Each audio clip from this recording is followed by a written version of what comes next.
You know what's easy for us? Our pain, because it's Hmm. known and comfortable, even though it's horrifically uncomfortable. But we know it and it's easy, and it's why we keep wanting to run back to it. And I find it happens over and over and over again. They're like, I'm just so tired. This is so hard.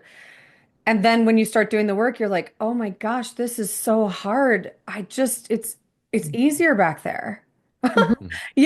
Back there, I say it like it's a regression. And I mean, it can be, right? Like, but I just think it's Yeah. fascinating that where we find ease is in the known, even if it's painful and frustrating.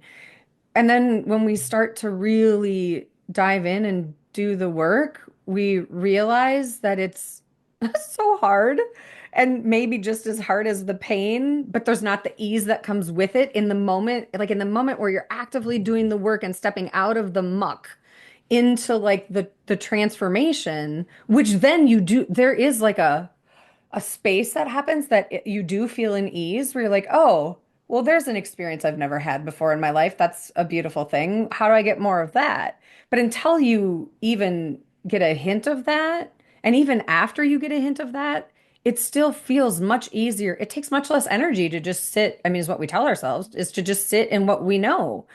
And then to do that work, because when you're in it really doing that work of the actual like healing transformation stuff, nothing about that feels easy. Nothing. There's zero things in those moments that is easy.